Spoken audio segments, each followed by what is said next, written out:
ಪಹಲ್ಗಾಮಲ್ಲಿ ಏನು ಭಯೋತ್ಪಾದಕ ದಾಳಿ ಆಯಿತು. ಪುಲ್ವಾಮಾದಲ್ಲಿ ಎಲ್ಲಾದ್ರೂ ಅವತ್ತು ನಡೆದಂತ ಭಯೋತ್ಪಾದಕ ದಾಳಿಗೆ ಸರಿಯಾದ ಉತ್ತರ ಸಿಕ್ಕಿದ್ರೆ ಇವತ್ತು ಈ ಒಂದು ಉಗ್ರರ ಅಟ್ಟಹಾಸ ನಡೀತಿರ್ಲಿಲ್ಲ ಅನ್ನೋದು ನನ್ನ ಅನಿಸಿಕೆ. ಉಗ್ರರ ದಾಳಿ ನಡೆದ ನಂತರ ಈ ದೇಶದಲ್ಲಿ ಒಂಥರ ಪ್ರೊಪಗಂಡ ಒಂದು ನಡೀತಾ ಇದೆ, ಒಂಥರ ಅಪಪ್ರಚಾರ ನಡೀತಾ ಇದೆ. ಹೇಗೆ ಅಂತ ಹೇಳಿದ್ರೆ, ಅಲ್ಲಿ ಏನು ಉಗ್ರರು ಕೊಂದಂತ ಜನಗಳನ್ನ ನಿನ್ನ ಧರ್ಮ ಯಾವುದು ಅಂತ ಕೇಳಿಕೊಂಡ್ರು ಅನ್ನುವಂಥದ್ದು. ಧರ್ಮ ಯಾವುದು ಅಂತ ಕೇಳಿಕೊಂಡ್ಯಾರ ಅಂತ ಹೇಳಿದ್ರೆ ಖಂಡಿತವಾಗ್ಲೂ ಮನುಷ್ಯರಲ್ಲ.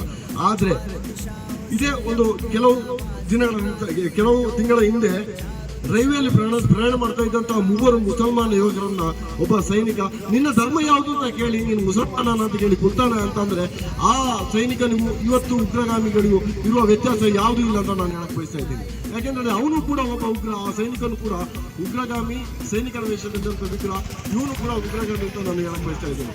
ಅದೇ ರೀತಿ ನೋಡ್ಬೋದು, ಇನ್ನು ಕೆಲವೇ ದಿನಗಳಲ್ಲಿ ಅಥವಾ ಕೆಲವೇ ತಿಂಗಳಲ್ಲಿ ಚುನಾವಣೆಗಳು ಪ್ರಾರಂಭ ಆಗ್ತದೆ.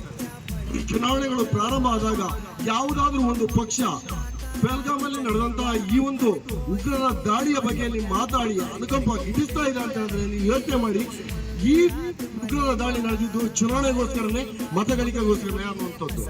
ಇದಕ್ಕಿಂತ ಮೊದಲು ನಡೆದಂತಹ ಪುಲ್ವಾಮಾ ದಾಳಿ ಕೂಡ ಅದೇ ರೀತಿ.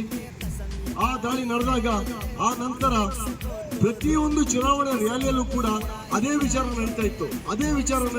ಅದರ ವಿಚಾರ ಮುಖಾಂತರವಾಗಿ ಏನಾಗ್ತಾ ಇತ್ತು ಅಂತ ಹೇಳಿದ್ರೆ ಇಲ್ಲಿ ಮತಗಳಿಗೆ ಆಗ್ತಾ ಇತ್ತು.